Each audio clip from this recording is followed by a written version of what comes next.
দুখৰ কাৰাগাৰে হৰি ঘূৰাই। শ্ৰীমন্ত শংকৰ হৰি ভকতৰ জানা যেন কল্পতৰু, তাহান্ত বিনাই নাই নাই নাই আমাৰ পৰম গুৰু, আমাৰ পৰম গুৰু কৃষ্ণ। মোৰ ইউটিউব চেনেল বিন্দুভূষণ বৰালৈ তোমালোক সকলোকে স্বাগতম জনাই আৰম্ভ কৰিবলৈ লৈছোঁ আজিৰ পাঠ, শ্ৰীমন্ত শংকৰদেৱৰ জীৱন আৰু কৃতি। শংকৰদেৱে মাধৱ কন্দলীৰ ৰচনা দেখি কৈছিলে, পূৰ্ব কবি অপ্ৰমাদী মাধৱ কন্দলী আদি, বিৰচিলা পদৰাম কথা, হস্তিৰ দেখিয়ালাদ সখা যেন ফাৰে মাৰ্গ, মোৰো ভুলতে নয়ৱস্থা।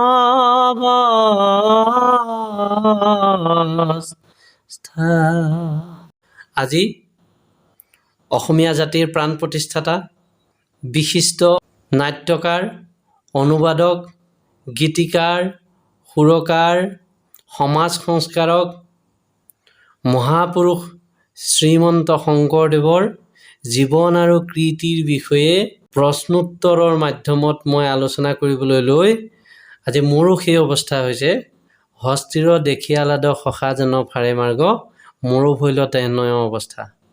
কাৰণ অনুসন্ধিৎসু পাঠকৰ বাবে শংকৰদেৱৰ জীৱন আৰু শংকৰদেৱৰ সাহিত্য এখন বিশাল সাগৰ। তোমালোকক মই মাত্ৰ তোমালোকৰ আগ্ৰহ সৃষ্টি হ'বৰ কাৰণে কেইটামান প্ৰশ্নোত্তৰ মই দি দিছোঁ। এয়াই শেষ বুলি নাভাবিবা, তোমালোকে ভাবিবা শংকৰ গুৰুজনাক জনাৰ এয়া আৰম্ভণিহে। ব'লা আমি প্ৰশ্ন উত্তৰকেইটাৰ মাজলৈ যাওঁ। ১ নম্বৰ প্ৰশ্ন, বৈষ্ণৱ সাহিত্যৰ প্ৰথম পুথিখনৰ নাম কি? উত্তৰ, মহাপুৰুষ শংকৰদেৱৰ হৰিশ্চন্দ্ৰ উপাখ্যান। মাৰ্কণ্ডেয় পুৰাণৰ পৰা আখ্যানটো গ্ৰহণ কৰি তাক কাব্যৰ উপযোগীকৈ সজাইছে। তেওঁ ২১-২২ বছৰৰ বয়সৰ পূৰ্বেই এই পুথি লিখিছিল বুলি অনুমান কৰা হয়। ২ নম্বৰ প্ৰশ্ন, শংকৰদেৱে সৰুকালৰ শিক্ষা ক'ত গ্ৰহণ কৰিছিল? উত্তৰ, গুৰু মহেন্দ্ৰ কন্দলীৰ টোলত। ঘাট মাউৰা শংকৰক ১২ বছৰ বয়সত আইতাক খেৰসুতীয়ে নাম লগাই দিছিল। ৩ নম্বৰ প্ৰশ্ন, বাপচন্দ্ৰ মহন্তই বিষয়বস্তু অনুসৰি গুৰুজনাৰ কীৰ্তনৰ খণ্ডবোৰক কি ৩টা ভাগত ভাগ কৰিছে? উত্তৰ, লীলা বিষয়ক, লীলাহীন প্ৰাৰ্থনা তত্ত্ব আৰু ব্যৱস্থা প্ৰধান। ৩, অন্য কাহিনী আৰু তীৰ্থ ব্যৱস্থা প্ৰধান। ৪ নম্বৰ প্ৰশ্ন, শংকৰদেৱৰ দ্বাৰা ৰচিত প্ৰাপ্ত বৰগীতৰ সংখ্যা কিমান? উত্তৰ, ৩৪টা। কোনোৱে ৩৫টা বুলিও উল্লেখ কৰিছে। গুৰুজনাই যে বহু বৰগীত লিখিছিল কথাগুৰু চৰিত, সেই কথাটো আমি উমান পাওঁ। গতিকে তোমালোকে এই উদ্ধৃতিটো মন কৰা। আৰু গীত কৰি গোটাই লিখিলে বাৰেও কুৰি, কমলা গায়নে নিলে আওৰাবলৈ, চ'ত মহা বনপৰা বতাহত ঘৰপৰাত পুৰিলে, গুৰুজনে খেদকৈ বোলে বৰাপো, অনেক চমকৈ গীতখানি কৰিলোঁ, পুৰিলে গীত কিছু কৰা আমি নকৰোঁ আৰু। গুৰুজনাই মাধৱদেৱক গীত নতুনকৈ লিখিবৰ কাৰণে এনেদৰে কৈছিল বুলি গুৰুচৰিতত উল্লেখ আছে। ৫ নম্বৰ প্ৰশ্ন, ভাৱৰ দিশৰ পৰা বৰগীতবোৰত কি কি বিষয়ৰ উপস্থাপন দেখা যায়? ১, লীলা, ২, বিৰহ, ৩, বিৰক্তি, ৪, চৌৰ্য, ৫, চাতুৰী, ৬, পৰমাৰ্থ। কীৰ্তনৰ প্ৰহ্লাদ চৰিত খণ্ডটোৰ আধাৰ গ্ৰন্থ কি? ভাগৱতৰ ৩য় আৰু ৭ম স্কন্ধ। কীৰ্তনৰ হৰমোহন অধ্যায়ৰ আধাৰ গ্ৰন্থ কি? উত্তৰ, ৮ম স্কন্ধ ভাগৱত। প্ৰশ্ন নম্বৰ ৮, অসমৰ বৈষ্ণৱ সমাজৰ ৪ পুথি বুলিলে কি কি গ্ৰন্থক বুজা যায়? ১ নম্বৰ, শংকৰদেৱৰ কীৰ্তন আৰু দশম, মাধৱদেৱৰ ভক্তি ৰত্নাৱলী আৰু নামঘোষা। তোমালোকে শুনিছা নহয়, কীৰ্তন দশমৰ শংকৰ গুৰু, ৰত্নাৱলী ঘোষাৰে মাধৱ গুৰু।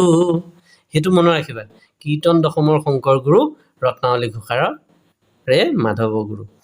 প্ৰশ্ন নম্বৰ ৯, পাখি লগা কাৰৰ দৰে শংকৰদেৱ আৰু মাধৱদেৱৰ গীতবোৰ উৰি ফুৰি য'তে পৰিছিল ত'তে নৱ আধ্যাত্মিক ভাৱৰ গুটি সিঁচিছিল। মন্তব্যটি কাৰ? উত্তৰ, বাণীকান্ত কাকতিৰ। তেওঁ বৰগীত নামৰ প্ৰবন্ধটোত এইদৰে মন্তব্য কৰিছিল। প্ৰশ্ন নম্বৰ 10, কীৰ্তনৰ ৰাসক্ৰিয়াৰ মূল তত্ত্ব হ'ল জীৱাত্মা পৰমাত্মাৰ মিলন। ইয়াত জীৱাত্মাই কাক আৰু পৰমাত্মাই কাক বুজাইছে? উত্তৰ, জীৱাত্মাই গোপীসকলক আৰু পৰমাত্মাই ভগৱান শ্ৰীকৃষ্ণক বুজাইছে। প্ৰশ্ন নম্বৰ 11, শংকৰদেৱৰ কীৰ্তনত 27টা খণ্ড আছে, কিন্তু কিছুমান পুথিত 32টা খণ্ড পোৱা যায়। কিছুমানত আকৌ 29টা বুলি কৈছে। ইয়াৰে ৰুক্মিণীৰ প্ৰেম কলহ আৰু ভৃগু পৰীক্ষা পৰৱৰ্তী কালৰ সংযোজন।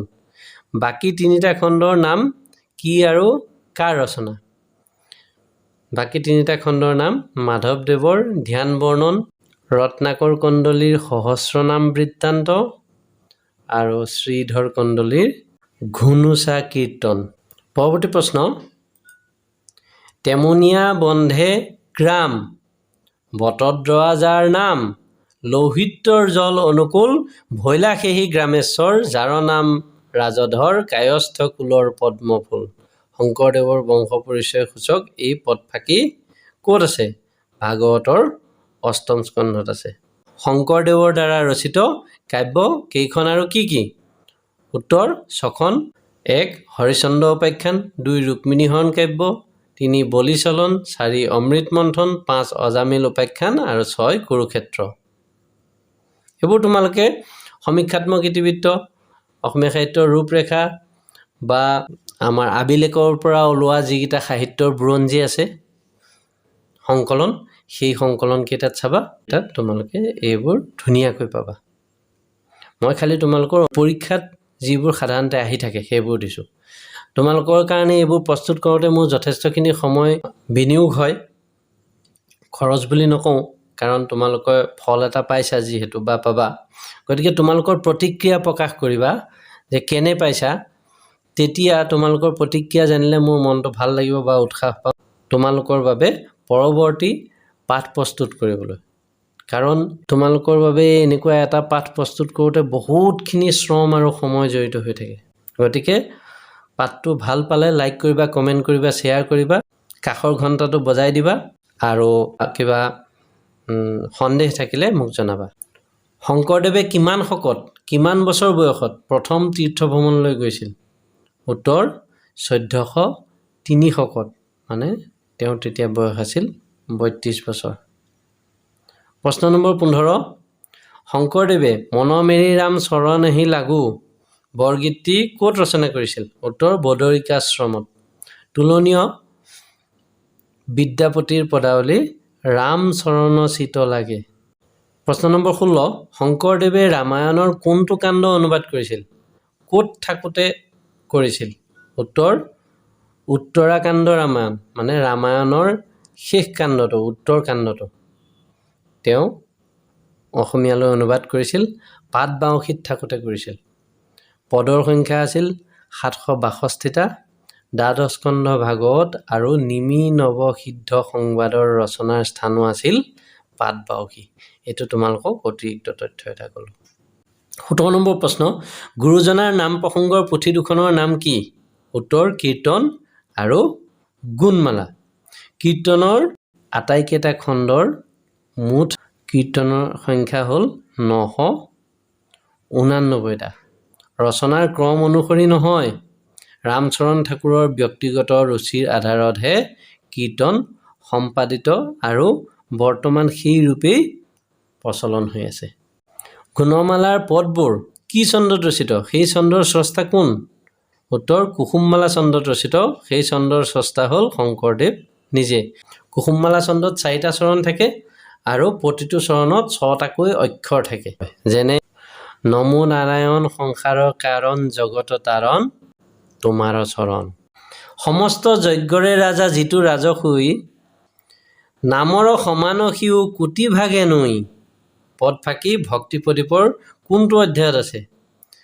এই পদফাঁকি আছে ভক্তি প্ৰদীপৰ 5ম অধ্যায়ৰ কৃষ্ণৰ দ্বাৰা নাম মহিমা বৰ্ণন খণ্ডত। পৰৱৰ্তী প্ৰশ্ন, ভাগৱত পুৰাণৰ কোন কোন স্কন্ধৰ পৰা শংকৰদেৱে পদ ভাঙনি কৰিছিল? উত্তৰ, 1ম, 2য়, 10ম, 11, 12 স্কন্ধৰ পদ তেওঁ ভাঙনি কৰিছিল। শংকৰদেৱৰ কোনখন গ্ৰন্থক প্ৰকৰণ গ্ৰন্থ বোলা হয়? গ্ৰন্থখন কি ভাষাত ৰচিত? ভক্তি ৰত্নাকৰ গ্ৰন্থক প্ৰকৰণ গ্ৰন্থ বুলি কোৱা হয়। 546টা শ্লোক থকা গ্ৰন্থখন সংস্কৃত ভাষাত ৰচিত। গ্ৰন্থখন ৰামচৰণ ঠাকুৰে অসমীয়ালৈ পদানুবাদ কৰিছে। গ্ৰন্থখনত গুৰু সেৱা মাহাত্ম্য, নৰদেহা মাহাত্ম্য, সাধুসংগ মাহাত্ম্য আদি 26টা বিষয় 34টা অধ্যায়ত আলোচনা কৰা হৈছে। অসমীয়া গদ্য ইতিহাস কোনজন ব্যক্তিৰ কি ৰচনাৰ পৰা আৰম্ভ হৈছে? শংকৰদেৱৰ নাটকত থকা গদ্যৰ পৰা আৰম্ভ হৈছে। শংকৰদেৱ, মাধৱদেৱ, ভৱানীপ্ৰিয়া, গোপালদেৱ আদিৰ নামৰ নাটকীয় গদ্যই অসমীয়া গদ্যৰ প্ৰথম নিদৰ্শন। মহেশ্বৰ নেওগদেৱে এইবুলি উল্লেখ কৰিছে। মধুদান অৱদাৰণ দেৱবৰং বৰৱাৰী জলোচন চক্ৰধৰম। গীতটো শংকৰদেৱৰ কোন শ্ৰেণীৰ গীতত ধৰা হয়? এইটো টোটয় শ্ৰেণীৰ গীতত ধৰা হয়। সংস্কৃত টোটক ছন্দৰ আৰ্হিত এই গীতটো ৰচিত। গীতটো গুৰুজনাই নৰনাৰায়ণৰ ৰাজসভাত গাইছিল। সেইটো এটা আকৰ্ষণীয় কাহিনী আছে। তোমালোকে কিতাপত পঢ়িবা, গম পাবা যে কোন সময়ত কি পৰিস্থিতিত তেওঁ এই গীতটো গাব লগা হৈছিল। 24 নম্বৰ প্ৰশ্ন, শংকৰদেৱৰ নাটত মুঠ কিমানটা ভটিমা পোৱা যায়? উত্তৰ 16টা। কালী দমন, পত্নীপ্ৰসাদ, কেলিগোপাল, পাৰিজাতহৰণ নাটকত 2টাকৈ 2×4 = 8 আৰু ৰুক্মিণীহৰণ ৰামবিজয় নাটত 4টাকৈ 4×2 = 8, 8 × 8 = 16, মুঠ 16টা ভটিমা। ৰজা নৰনাৰায়ণৰ প্ৰশস্তি থকা ভটিমা 2টা হ'ল জয় জয় মল্ল নৃপতি ৰসবান আৰু হা শীষ ভক্তিত কৰো বহু থিৰ। বিষয়বস্তু অনুযায়ী কি 3 প্ৰকাৰ ভটিমা শংকৰদেৱৰ নাটত পোৱা যায়? কি 3 প্ৰকাৰ পাওঁ? নাট ভটিমা, দেৱ ভটিমা আৰু ৰাজ ভটিমা। মাধৱদেৱে আৰু এবিধ ভটিমা পাছত সংযোগ কৰিলে, সেইবিধ হ'ল গুৰু ভটিমা। 26 নম্বৰ প্ৰশ্ন, শংকৰদেৱৰ ভক্তিতত্ত্ব প্ৰকাশক গ্ৰন্থ 3খনৰ নাম কি? ভক্তি প্ৰদীপ, নিমি নৱ সিদ্ধ সংবাদ আৰু অনাদি পাতন। যদি ভক্তি ৰত্নাকৰ, আমি অলপ আগতে যে কৈ গ'লোঁ প্ৰকৰণ গ্ৰন্থ বুলি, সেইখনো ভক্তিতত্ত্ব প্ৰকাশক গ্ৰন্থই। যদি আমি সেইখনকো ৰাখোঁ, তেতিয়াহ'লে আমাৰ ভক্তিতত্ত্ব প্ৰকাশক গ্ৰন্থ ভক্তি ৰত্নাকৰৰ সৈতে 4খন। 27 নম্বৰ প্ৰশ্ন, বৰগীতৰ সংজ্ঞা সম্পৰ্কে আগবঢ়োৱা তলৰ ব্যক্তিসকলৰ কোনটো কাৰ মন্তব্য? তাৰমানে ক অংশৰ লগত খ অংশ মিলাব লাগে। Devendranath Bezbaruah, great song. Kaliram Medhi, noble number. Doctor Banikanta Kakati, holy song. ইয়াত কোনটো কোনে কৈছিলে? তোমালোকে প্ৰথম অংশটোৰ লগত পিছৰ অংশটো মিলাব লাগে। এইটো তোমালোকে ধৰি লোৱা গৃহকাৰ্য। তোমালোকে মেছেজ বক্সত লিখি পেলাই মোক জনাবা। প্ৰশ্ন নম্বৰ 28, তলৰ কবিতাংশত কি অলংকাৰ ব্যৱহাৰ হৈছে কোৱা? 1 নম্বৰ, জগজন জীৱন অজন জনাৰ্দন দনুজ দমন দুখ হাৰি। 2 নম্বৰ, ঠাত প্ৰকটপটু কৌটি কৌটি কপি গিৰিগৰ গৰপদ ঘাৱে। উত্তৰ অনুপ্ৰাস অলংকাৰ। অনুপ্ৰাস অলংকাৰ এবিধ শব্দালংকাৰ। অক্ষৰৰ পুনৰাবৃত্তিৰ ফলত এই অলংকাৰ সৃষ্টি হয়। ভক্তি ৰত্নাকৰত 4 প্ৰকাৰৰ ভক্তিৰ কথা কোৱা হৈছে।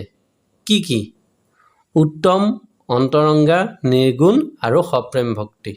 30 নম্বৰ প্ৰশ্ন, কোনে বেনাৰসৰ পৰা আনি বিষ্ণুপুৰী সন্ন্যাসীৰ সংস্কৃত ভক্তি ৰত্নাৱলী গ্ৰন্থখন শংকৰদেৱক দিছিল? শংকৰদেৱে ভক্তি ৰত্নাকৰ গ্ৰন্থ তাৰ আগত নে পাছত লিখিছিল? কোনে দিছিল? দ্বিজ কণ্ঠভূষণে আনি দিছিল। সংস্কৃত ভক্তি ৰত্নাৱলী গ্ৰন্থখন দ্বিজ কণ্ঠভূষণে দিয়াৰ আগতেই গুৰুজনাই ভক্তি ৰত্নাকৰ গ্ৰন্থ লিখি শেষ কৰিছিল। আজি আমি এইকেইটা প্ৰশ্ন আলোচনা কৰিলোঁ। আশা কৰোঁ তোমালোক উপকৃত হ'বা। পৰৱৰ্তী পাঠ আমি লৈ আহিম শ্ৰী শ্ৰী মাধৱদেৱৰ জীৱন আৰু কীৰ্তি সংক্ৰান্তত। পুনৰ কৈছোঁ, এয়া আৰম্ভণিহে, এয়া শেষ নহয়। গতিকে তোমালোকে কিতাপ অধ্যয়ন কৰিবা, তেতিয়া নিয়াৰিকৈ সকলো কথা জানিব পাৰিবা। কৃতকাৰ্য হ'বাই। পুনৰ লগ পাম এটা নতুন পাঠত। আজিলৈ ইমানতে সামৰিছোঁ। চিৰ চেনেহী মোৰ ভাষা জননী। ধন্যবাদ।